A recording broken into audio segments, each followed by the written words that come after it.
Hey guys, quick heads up before we start the video. Just wanted to let you guys know that I did go through the roster and change a bunch of the jersey numbers for some of the players.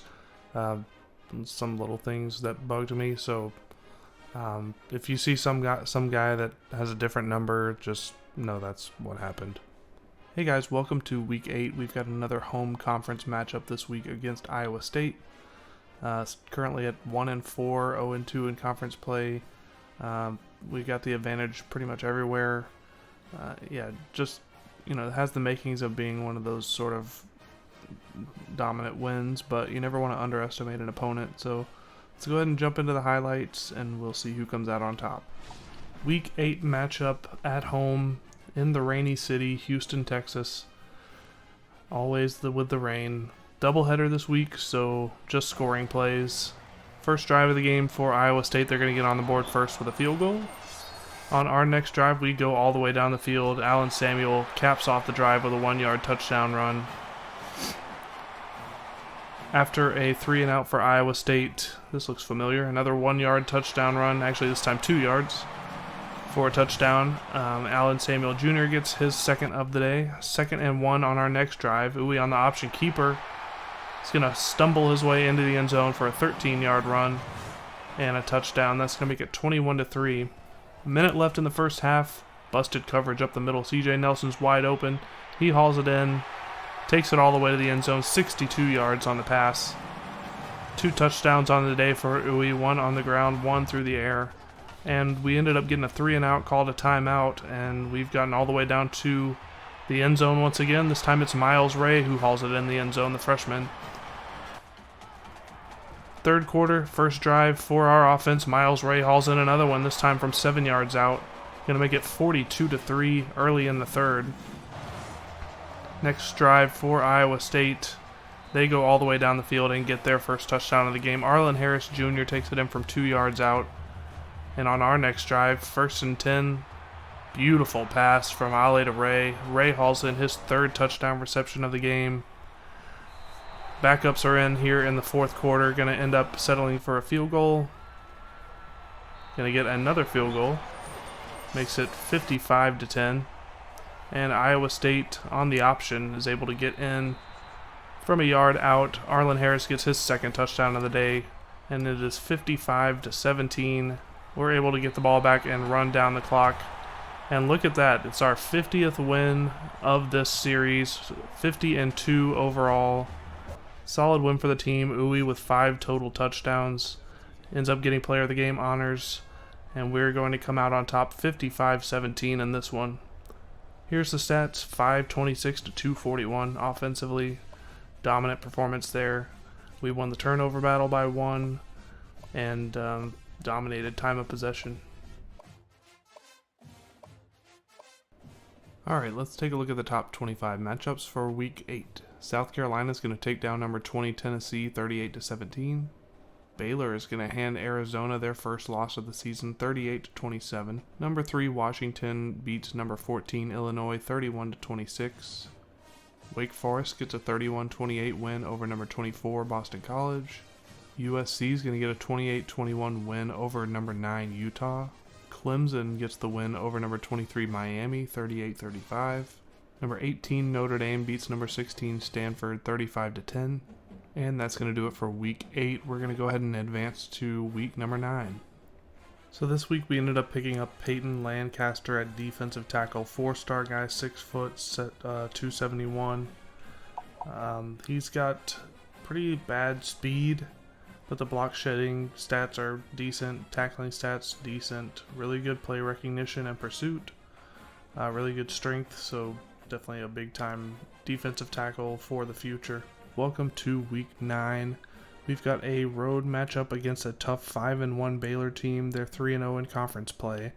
This game will determine who sits at the top of our division. Baylor's got a really highly rated team, an elite offense. They're number 6 offense in the country, number 4 pass offense in the country, and our pass defense has been not particularly good. So that's going to be a matchup to keep an eye on, and we're going to go ahead and jump into the game highlights here. Week 9 matchup on the road against Baylor. Tough Baylor team, 5-1 on the season. in McLean Stadium. Going to be a interesting matchup with two high-powered offenses. Let's see how it shakes out.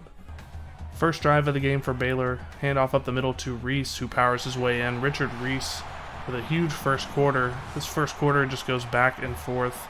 Next, first drive for our offense. Ale over the middle to Miles Ray, continuing off of that 3-touchdown performance from last week. Gets another one. And on the next drive for Baylor, option somehow gets away from the defender there, and Parker Lohr runs it in for a touchdown. For some reason in this first half, or first quarter, they were running the ball with their halfback for like 10 plus yards per carry. Look at that deep bomb there for CJ Nelson. But after we got a stop and started scoring more, they just stopped running the ball, and their pass offense was not nearly as effective. So if they had just kept running the ball, we would have had a closer game, I think. But Brian Miller, the other freshman, hauls it in for a touchdown. Uwe is 10 of 10 for 165 and 3 touchdowns at this point. We're going to get a field goal a little bit before halftime. And with 8 seconds left on the clock, Ale is going to roll out right and run it in himself for a 6-yard touchdown. Going to make it 31-14 headed into the half. Like I said, Baylor just stopped running the ball, so we were able to force them to be one-dimensional in this one and broke out a huge lead before halftime. First drive of the game, or of the second half for us, Alan Samuel fights his way in. Little miscommunication there with the line, but he does get in for the 2-yard touchdown, making it 38-14. Next drive for us on 3rd and 15. Look at the move by Brian Miller, who keeps his balance and stumbles into the end zone. 30-yard touchdown reception, one of the best plays of the year so far. That makes it 45-14. Lohr goes down for the safety. Just total lack of awareness there of his position on the field.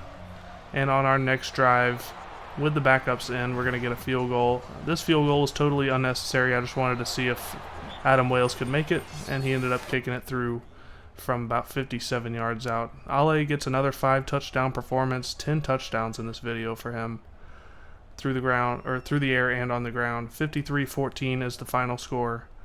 And offensively, even more dominant than last week, I think. 522 to 223.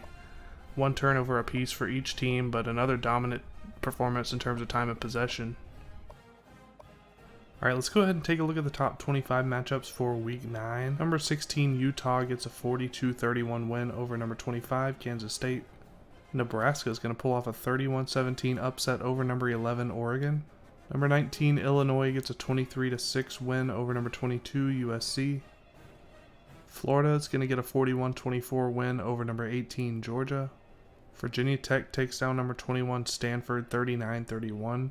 Had 23 points in the fourth quarter. UCF gets a 31-14 upset over number 7, Texas Tech. And that's going to do it for this week's top 25 matchups. We're going to go ahead and move on to Week 10. So this week we end up getting a commitment from Hunter Van Manen. 4-star guy, 6'3", 311. Big body in the middle. 87 strength. Pretty good pass blocking. The run blocking is not quite as good, but yeah, he's going to be a good offensive guard for us. So that's going to do it for this double header. Next time on Week 10, we will be playing against Oklahoma State at home. So be sure to tune in tomorrow for that one. We will see you guys there.